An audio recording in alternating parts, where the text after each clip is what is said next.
Ladies and gentlemen, are we on? Are we on? Are we recording?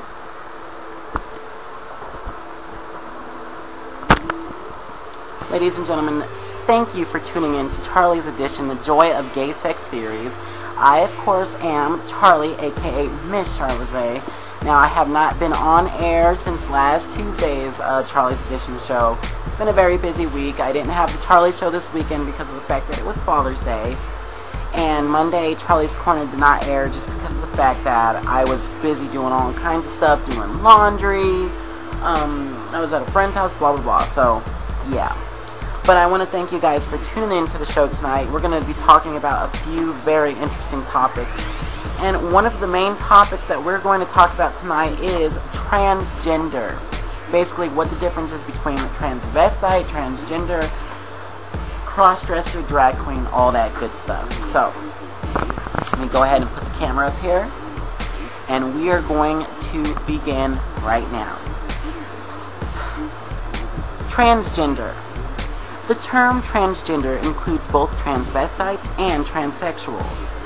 Though these two groups have often been confused, they are quite distinct.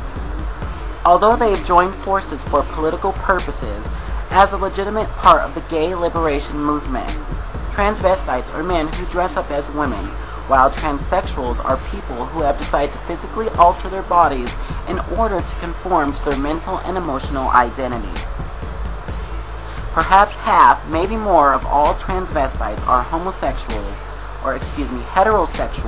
with no sexual interest in other men. Homosexual transvestites are also called drag queens, a term that can be used with either respect or contempt. And like drag queen would be me, like I'm Miss Charlize, that's a drag queen, so that would be me. Drag queens, in turn, often call other men butch or butch queens. Until quite recently, gay transvestites have been both poorly understood and mistreated by most of the male population.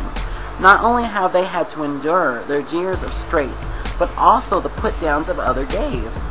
In the last 2 decades or so, however, public awareness of drag queens have startlingly increased, beginning in New York City's East Village with its annual Wigstock Festival, a celebration devoted to the drag acts and drag in general.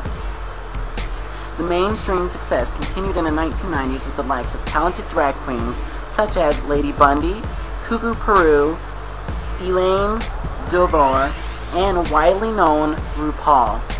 Unfortunately, Wigstock came to an end after it moved to the Greenwich Village because of rowdy straight people and financial mismanagement.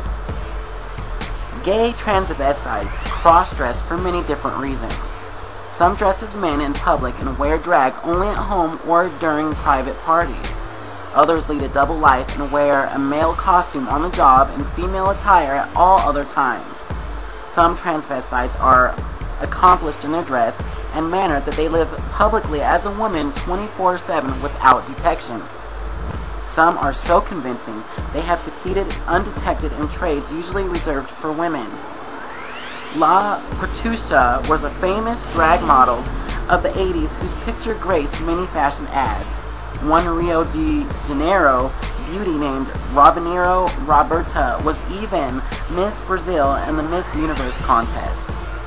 A central event in drag culture in many cities are annual balls, a tradition going back a century and noted in gay histories, including George Clancy's Gay New York. Many transvestites spend an entire year and a small fortune designing and assembling their gown for their occasion. Their costumes can be miracles in invention.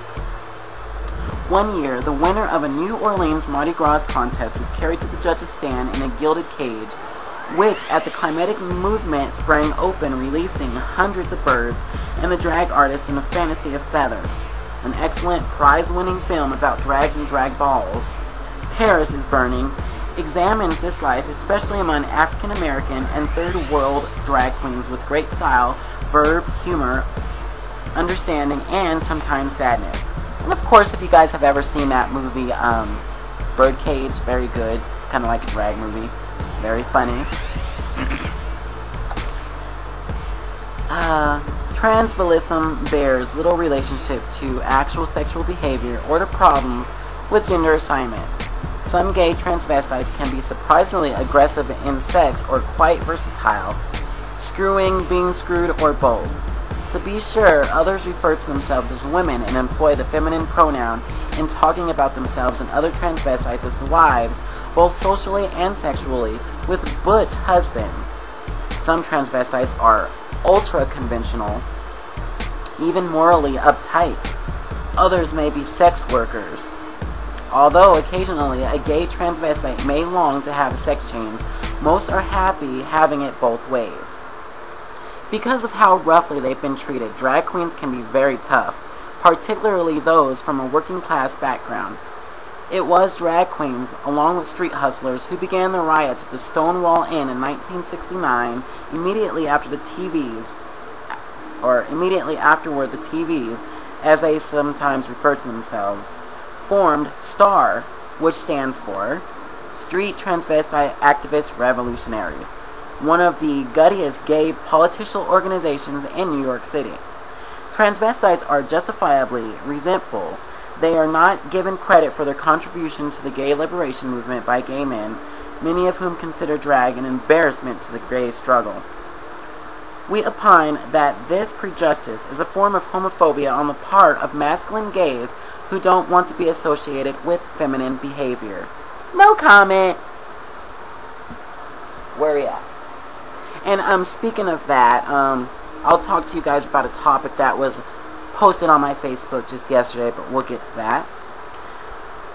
Transvestism is hardly new.